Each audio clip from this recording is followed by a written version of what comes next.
Բարևձեզ, Արևմտյան Հայաստանի հեռուստաընկերության հերթական լուրերն են։ Հայոց բանակը պետականության եւ ազգային արժանապատվության հենասյունը Շողեր Բիլեմջան, Ձոբկի թագավորության եզակի արձանագրությունը Արևմտյան Հայաստանին, Արցախի մեջ Վաղուհասի եկեղեցին վանդալիզմի ենթարկված է, Դոկտոր Օզը հայ-ամերիկացիները թիրախավորելու մեղադրանքներու կետրոնը, հայ-իրանական բարեկամության առաջին առաջնորդը, Ջեմալ Ազմի, Տրաբզոնի հայերու բնաճնչման պատասխանատու նահանգապետը, Մալատիո մորցված պատմությունը, Մեղրով Բյորեկ։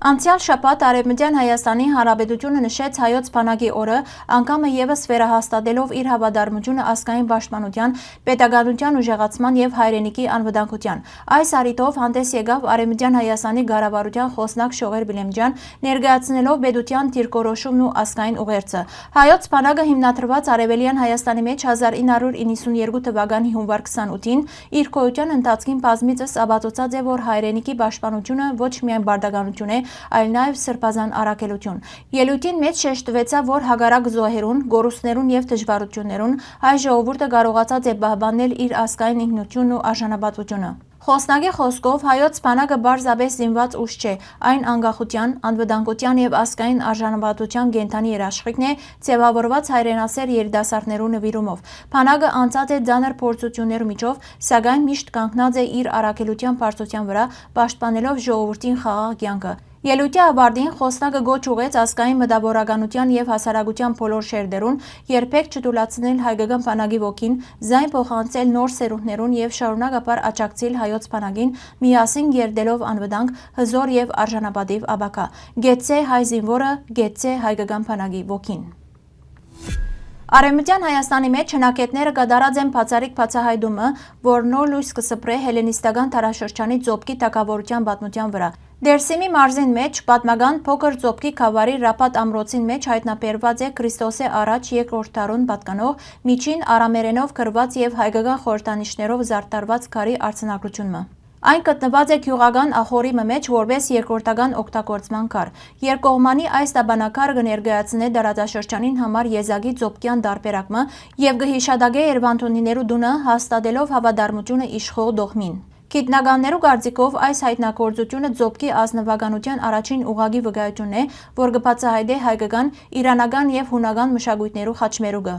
Արամերենի կորզածությունը, իրանական դարերը եւ միհեր Աստուծո հավանական հղումները կվկայեն բազմաշերտ հավատամքի մասին։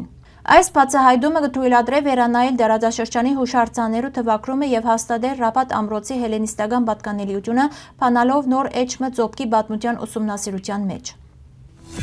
Գեղարդ հիմնադրամ Ադրբեջանը կշարունակե հետևողական կերպով ոչնչացնել Արցախի մեջ հայկական բնիկության հետքերը, զանոնք ծառայեցնելով իր դարաշրջանային հավակնություններուն։ Արցախի մշակութային ցեղասպանության եւ հայկական ինքնության բնաճնչման քաղաքականությունը կշարունակվի մինչեւ այսօր։ Գեղարդ հիմնադրամին գոմե հավաքված փաստական նյութերեն երևի, որ ադրբեջանական վանդալիզմի տիրախ դարձած է Մարտակերտի շրջանի Վաղուհաս գյուղի Սուրբ Մարիամ Աստվածածին եկեղեցին։ Ադրբեջանցիները գոդրած են եկեղեցու փագին մեջ տեղադրված խաչքարերեն առնվազն մեկը եւ բոգած են եկեղեցու սրբապատկերները։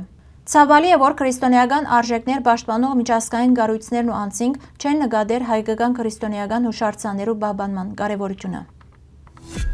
Ամերիկայի Միացյալ Նահանգներու առողջապահության եւ հասարակական ապահովության ղեկավար դոկտոր Մեհմեդ Օզը քննադատության կետրոն է Լոս Անջելեսի հայկական թաղամասը նկարահանված տեսանյութի պատճառով։ Տեսանյութին մեջ Օզը խոսած է առողջապահական խարդախության մասին եւ այն կապած է հայկական կրթությամբ գործարարություններու եւ իր խոսքով ռուս հայկական մաֆիայի հետ, ինչը ընկալված է որպես էթնիկ թիրախավորում։ Հայաստանի փուրի սեփականատեր Մովսես Պիսլամյան հերքած է մեղադրանքները, նշելով, որ իր գործարարության վաճառքը նվազած է մոտ 30%-ով եւ ինքը վախնա աշխատանքի երթալե։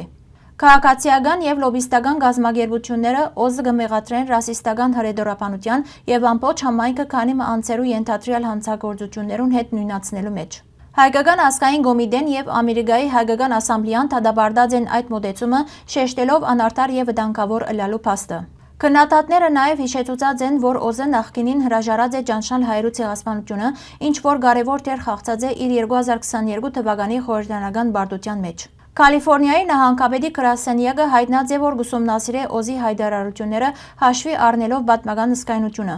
Ստեղծված իրավիճակը, որ կհամընկնի դարաշրջանային եւ քաղաքական լարվածություններուն հետ, նոր քննարկումներ բացած է Ամերիկայի Միացյալ Նահանգներու մեջ ազգային փոքրամասնություններու նկատմամբ պետական պաշտոնյաներու պատասխանատվության եւ խոսքի սահմաններուն շուրջ։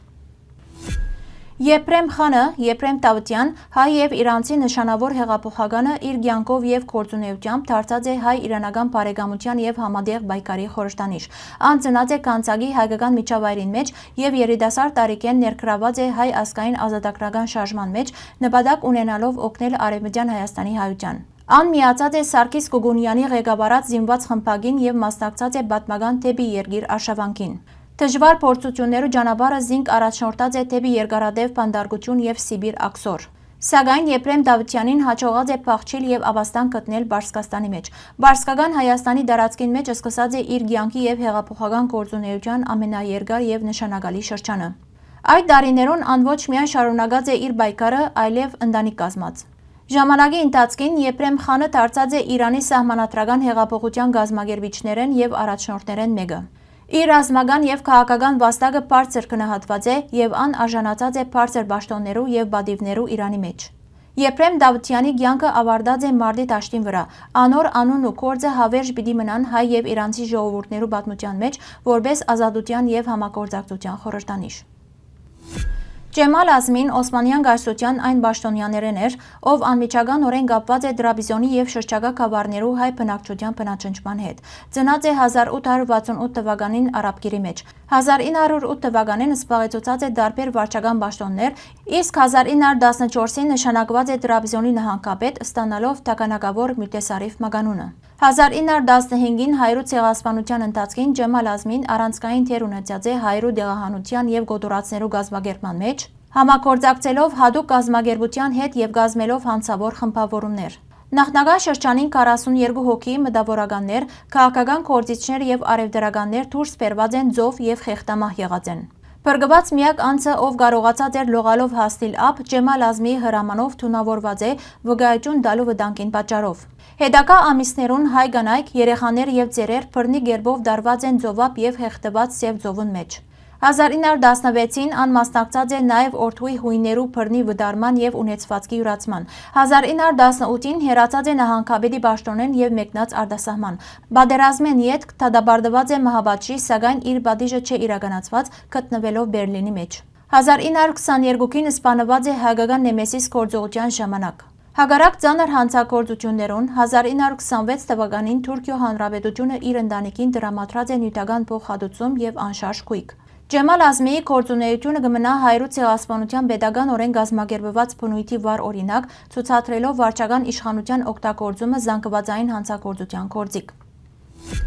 Մալաթիո պատմությունը խոր արմատներ ունի։ Միջնադարեն սկսյալ քաղաքի եւ շրջանի բնակչության մեծամասնությունը կազմած են հայերը։ Մալաթյան կարևոր մշակութային եւ տնտեսական կենտրոն էր, ուր հայկական համայնքը նշանակալի դեր ունեցած է քաղաքային կյանքի ձևավորման մեջ։ 19-րդ դարուն քաղաքը մոտ 40,000 բնակիչ ուներ, որոնց կեսը հայեր էին եւ զբաղված էին գյուղատնտեսությամբ, այգեգործությամբ եւ արևդուրով, հատկապես ծիրանի, խնձորի, դանսի եւ սալորի մշակությամբ։ Այսօր քաղաքին մեջ կպահպանվի փոքր, բայց աշխույժ հայկական համայնք, իսկ տարավոր ներկայության վկայություն են պատմական աղբյուրները, արխիվային փաստաթուղթերը, գերեզմանոցներում մնացորդները եւ մշակութային հետքերը։ Նշենք, որ դեղեցությունները փոխանցված են Արևմտյան Հայաստանի Հանրապետության ազգային ժողովի պատգամավորի միջոցով։ Մեղրով բյուրեգը զեյթունցիներու հատուկ քաղցրեղեն մնե, որ կպատրաստվեր հատկապես յայլաներու մեջ, ուր անարատ յուղը արադեր։ Սարերեն հավաքած ընգույզը կմարացնեին եւ կխառնեին մեղրին հետ։ Սաջին վրա կթխեին լավաշը, ապա լավաշի մեջ կլեցնեին միջուկը եւ կտապկեին յուղով։ Համով կհիշեցնե փախլավան։ Հարգելի հայրենագիտներ, այսօրվան համար այսքան էինք նախատեսած։ Շնորհակալություն ձեր ուշադրության համար, լավ մնացեք։